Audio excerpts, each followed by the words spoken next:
हरियाणा के शो के अंदर जो रणवीर अलाहाबादिया है उसने पेरेंट्स को लेकर बहुत गंदी जो बात है या जो क्वेश्चन वो किया, उसके बाद से कंट्रोवर्सी चल रही है।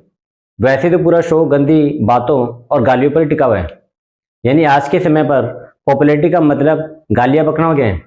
यानी किसी भी यूट्यूबर्स को अगर ग्रोथ चाहिए, जो कि खास करके इस तरह के शो चलाते हैं जिनको बोलते हैं कॉमेडी शो, बट ये गालियों का शो होता है, इसको ग्रोथ में लाने के लिए ये बहुत गलत तरह की बातें, गंदी बातें, गलत तरह के शब्दों का इस्तेमाल करते हैं। अब इन गालियों को ऐसे शामिल किया जा रहा है जैसे हम रोटी सब्जी के साथ सलाद को शामिल करते हैं। इसमें जितनी गंदी बातें की जाती हैं उतना तो पुनीत सुपरस्टार भी गंदी चीजों को नहीं खाते हैं। अब जो पेरेंट्स हैं उनके सामने सबसे बड़ी समस्या है कि भी अगर उनके बच्चे इस तरह के शो को देखते हैं तो उन पर क्या असर पड़ेगा।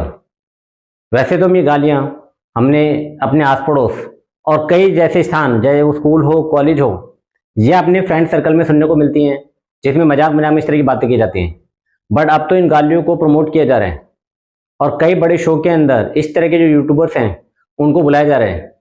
यहाँ तक कि केबीसी के शो के अंदर भी समय रैना को बुलाया गया और वहां पर उन लोगों को इज्जत दी गई, उनको प्रमोशन दिया गया।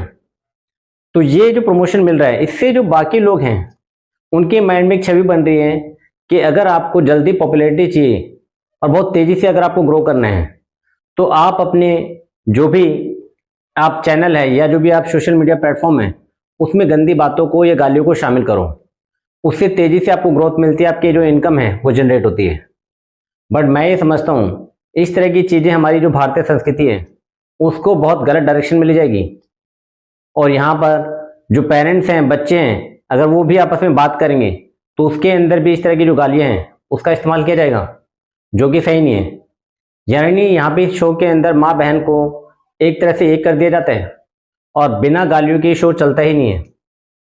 यानी अगर किसी को हंसी नहीं आ रही है, लग रहा है कि कॉमेडी नहीं हुई है, तो वहाँ गाली बककर ये उसमें मिर्च मसाला लगा देते हैं। आपने जो डांस किया था वाज रियली गुड मेरे भाई। रैप किया था, सॉरी मैं भूल गया, रैप किया था आपने भाई साहब, आपने 7 बार हिलाया था।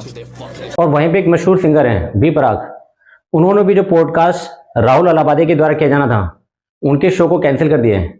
उन्होंने मना कर दिया कि इस तरह की जो घटिया सोच वाले लोग हैं वहां पर वो पॉडकास्ट नहीं कराएंगे। इतने बड़े बड़े लोग आपके पॉडकास्ट पे आते हैं, इतने बड़े बड़े संत आते हैं आपके पॉडकास्ट पे, और आपकी इतनी घटिया सोच है। और जब ये मामला बहुत ज्यादा तूल पकड़ा, यानी इस मामले को लेकर जब समाज के अंदर प्रतिक्रिया आई, रिएक्शंस आए, अगर उसने अपने ही पेरेंट्स को बोला है तो उसके माताजी और पिताजी को उसे पकड़ के ना कहाँ डंडे से मारते हुए त्रिवेणी में जाके दबा देना चाहिए उसको। यहाँ तक कि संसद के अंदर भी इनके शो को लेकर बात की गई और इस तरह के शो को बंद करने की बात की गई।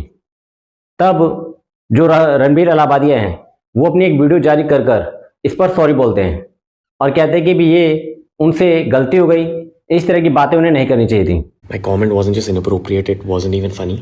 Comedy is not my forte. I'm just here to say sorry. But ये जो गालियां हैं या जो गंदी बातें हैं, इस तरह से उसका प्रमोशन अगर सोशल मीडिया प्लेटफॉर्म पर किया जा रहा है तो ये हमारे देश के लिए एक बड़े खतरे की घंटी से कम नहीं है।